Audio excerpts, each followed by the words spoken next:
इसलिए आप अपनी सरकार के निर्णय को बदलने का काम नहीं। सभापति महोदय, निवेश के अंदर प्रधानमंत्री जी राजस्थान में विसर्जन राजस्थान नाम के कार्यक्रम का उद्घाटन किया। मैं आपके माध्यम से सदन को बताना चाहता हूँ कि प्रदेश में उद्योगों में जुड़े निवेश लाने के लिए इस तरह का कार्यक्रम किया गया, अरबों रुपए खर्च करके इसका प्रचार किया। एक तरफ, दूसरी तरफ राजस्थान राज्य से प्रदेश में निवेश की तैयारियों के बीच 20% निर्यात घट गया। कारण ये कि भारत सरकार के कस्टम विभाग के बड़े अधिकारी ने राजस्थान में बार बार जांच आपत्तियों के नाम पर व्यापारियों को तंग करना शुरू कर दिया। स्वयं मुख्यमंत्री सड़कों पर कह रहे थे कि हमारी सरकार में ऐसा ही भर्ती रद्द करेंगे, तमाम उन भर्तियों को जिनके लोगों को पकड़ा रद्द करके एक नया संदेश राजस्थान और देश के अंदर दें। राष्ट्रपति के अभिभाषण पर चर्चा का आपने मुझे समय दिया, उसके लिए आपका धन्यवाद ज्ञापित करूंगा।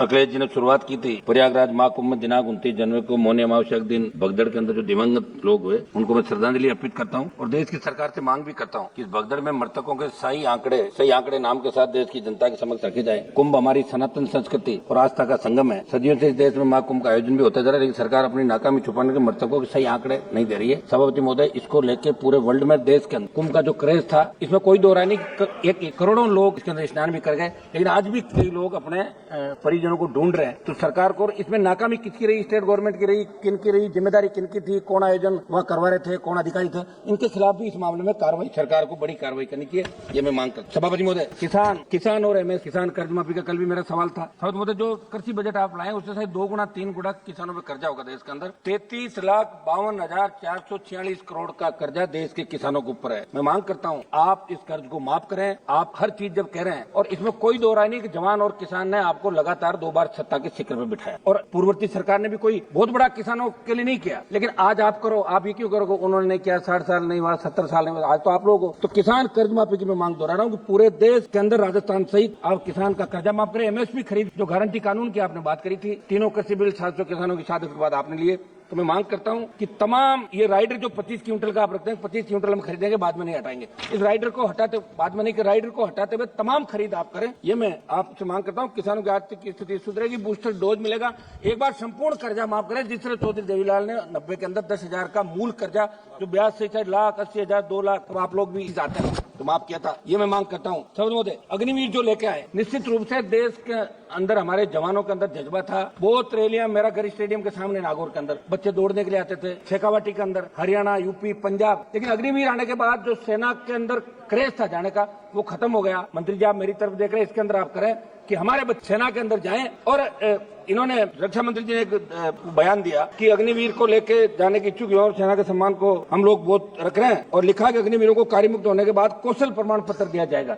तो कौशल प्रमाण पत्र के लिए सेना के अंदर थोड़ी जाती। हमारी जो सेना है वर्ल्ड की सबसे नंबर 1 सेना, थल सेना, हमारी एयरफोर्स, हमारी नेवी। तो मैं मांग करूंगा कि अग्निवीर की योजना को समाप्त करके पूर्व की भांति सेना भर्ती रैलियां चालू की जाए। और हमारी आई रेजिमेंट का मामला, हमारे अलवर से मंत्री जी आते हैं, गुजर रेजिमेंट का मामला, तमाम रेजिमेंट जो पहले यहाँ देश के अंदर थी, उन रेजिमेंटों की पुनर्स्थापना करें, नई रेजिमेंट बनाए। जो लड़ाके देश के अंदर जो मार्शल जाती हैं, वो चाहती कि हमारी रेजिमेंट भी सीमाओं पर लड़े, तो उन रेजिमेंटों की स्थापना भी आपको करनी चाहिए, ये मैं मांग करता हूँ। सभापति महोदय, हमारे राजस्थान के अंदर पेपर लीक के मामले बहुत हुए पूर्ववर्ती सरकार के समय, और अब भी एक आध पेपर लीक की घटनाएं हुई। एसआई भर्ती जिसके अंदर आरपीएससी के एक सदस्य को पकड़ा और 50 ट्रेनी एसआई जेल के अंदर, उनमें कुछ की जमानत हो गई। मैं आपको याद दिलाना चाहता हूँ, जब सड़कों पर आप लड़ रहे थे, हम भी लड़ रहे थे, आपने कहा था कि तमाम जो पेपर लीक हुआ राजस्थान के अंदर, जिसमें ईओ भर्ती, आरओ भर्ती, सीएचओ भर्ती, लाइब्रेरी भर्ती, वरिष्ठ अध्यापक, व्याख्याता सहित कई भर्तियों को पेपर आउट, और आरपीएससी के अध्यक्ष को भी गिरफ्तार किया गया था। हाल ही में 2 आरपीएससी से जो गिरफ्तार किया, मगर आपकी सरकार पर्दे के पीछे बैठे मगरमच्छों को नहीं पकड़ पा रही है। एसओजी जा तो रही है, लेकिन उन लोगों को नहीं पकड़ पा रही है जिन्होंने पेपर लीक की घटनाओं को अंजाम दिया, और इसलिए नहीं पकड़ पा रही कि भी उपचुनाव के अंदर आपने उनको बुला के कहा हम आपको पकड़ रहे हैं, उन्होंने कहा पकड़ो मत,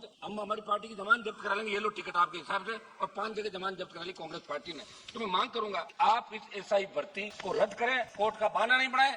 आपके नेताओं की डिमांड थी, स्वयं मुख्यमंत्री सड़कों पर कह रहे थे कि हमारी सरकार में हम ऐसा ही भर्ती रद्द करेंगे, तमाम उन भर्तियों को जिनके लोगों को पकड़ा रद्द करके एक नया संदेश राजस्थान और देश के अंदर दें। सभापति महोदय, सीबीआई के मामले को राजस्थान के हमारे बहुत चर्चित मनोहर राजपुरोहित अपहरण की जांच हाईकोर्ट के निर्देश के बाद सीबीआई ने अभी तक शुरू नहीं की। लंबे संघर्ष के बाद लवली कंडारा एनकाउंटर की जांच तो शुरू हो गई, सीबीआई ने कर दी, लेकिन बाड़मेर जिले के कमलेश प्रजापति फर्जी एनकाउंटर की जांच के अंदर कुछ नेताओं के नाम आ रहे हैं, वो जांच सीबीआई ने अभी चालू नहीं। हम चाहते कि इसमें क्या कार्रवाई सदन को मालूम पड़ना चाहिए। जोधपुर में अनिता जाट हत्याकांड के मामले में स्टेट पुलिस द्वारा चार्जशीट दाखिल करने के 5 दिन बाद सीबीआई ने एफआईआर दर्ज की है। मैं बात इसलिए कह रहा हूँ कि सीबीआई पर लोगों का भरोसा है, इसलिए सीबीआई राजस्थान से जुड़े तमाम मामले जो दिल्ली में पेंडिंग है, हमारे 4 मंत्री राजस्थान चाहते हैं, स्वयं लोकसभा अध्यक्ष भी राजस्थान चाहते हैं, उनको भी कहना चाहूंगा कि सीबीआई के मामले के अंदर त्वरित अनुसंधान होकर दोषियों के खिलाफ कार्रवाई करें तो कड़ा संदेश अपराधियों के अंदर जाएगा।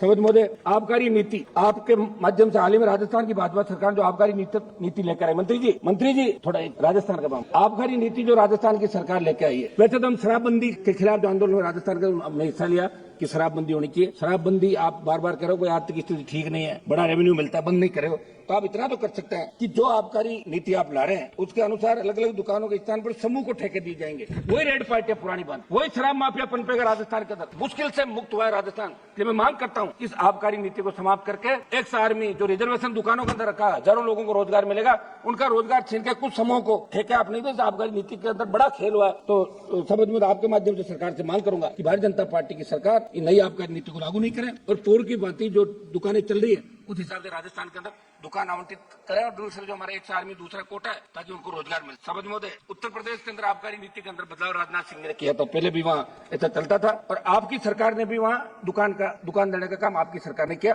इसलिए आप अपनी सरकार के निर्णय को बदलने का काम नहीं। समझ मोदे निवेश के अंदर प्रधानमंत्री जी राजस्थान में रिसर्जेंट राजस्थान नाम के कार्यक्रम का उद्घाटन किया। मैं आपके माध्यम से सदन को बताना चाहता हूँ कि प्रदेश में उद्योगों में जुड़े निवेश लाने के लिए इस तरह का कार्यक्रम किया गया, अरबों रुपए खर्च करके इसका प्रचार किया। एक तरफ, दूसरी तरफ राजस्थान राइजिंग से प्रदेश में निवेश की तैयारियों के बीच 20% निर्यात घट गया। कारण ये कि भारत सरकार के कस्टम विभाग के बड़े अधिकारी ने राजस्थान में बार बार जांच आपत्तियों के नाम पर व्यापारियों को तंग करना शुरू कर दिया था। समझ मोदे महंगाई के बारे में बताना चाहूंगा कि सरकार ने अभिभाषण में आत्मनिर्भर भारत और अर्थव्यवस्था के विकास की बात की, लेकिन जमीनी हकीकत कुछ हो रही है। महंगाई चरम पर, आम जनता की क्रय शक्ति लगातार घट रही है, खाद्य पदार्थों, ईंधन, रसोई के दवा की कीमतें आसमान छू रही है, पेट्रोल डीजल के दामों में लगातार बढ़ोतरी हो रही है। 2014 से 24 की अंतर्राष्ट्रीय बाजार के अंदर प्रति बैरल क्रूड ऑयल की कीमतें घटी थी, लेकिन आपने फिर भी 100 रुपए से ज्यादा पेट्रोल डीजल की कीमत आप ले रहे हो, तो आम आदमी को आप राहत दें, वो आपका मतदाता है, ये मैं मांग करता हूँ। समझ मोदे फसल बीमा सबसे बड़ा घोटाला फसल बीमा के अंदर हो रहा है। अब आपने एक नया कर दिया क्रॉप कटिंग, और अगर फसल आपने बो दी और उगी नहीं तो उसका ही आप उनको बीमित कर रहे हो। जो खड़ी फसल है उसको भी श्रेणी के अंदर लिया जाए, और फसल बीमा कंपनियां जो है, हम दिशा की मीटिंग के अंदर बुलाते, दूसरे उसमें बुलाते, कोई आता ही नहीं, कोई सही जवाब नहीं देता। तो फसल बीमा का, प्रधानमंत्री फसल बीमा का जो आप प्रचार कर रहे हो, प्रत्येक व्यक्ति को राहत मिले, प्रीमियम लेने के बाद उसका हक भी बनता है। इस दिशा में फसल बीमा में सुधार आपकी सरकार को करने चाहिए। समझ मोदे ये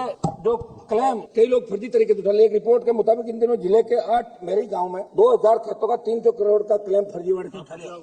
ये प्रधानमंत्री की फसल बीमा योजना की सार्थकता का लाभ नहीं है। एक मिनट में समाप्त करें सभापति, एक मिनट सभापति जी, एक मिनट आधा मिनट, एक विषय हो रहा है मेरा, तो इस पे फसल बीमा पे नए सिरे से करें।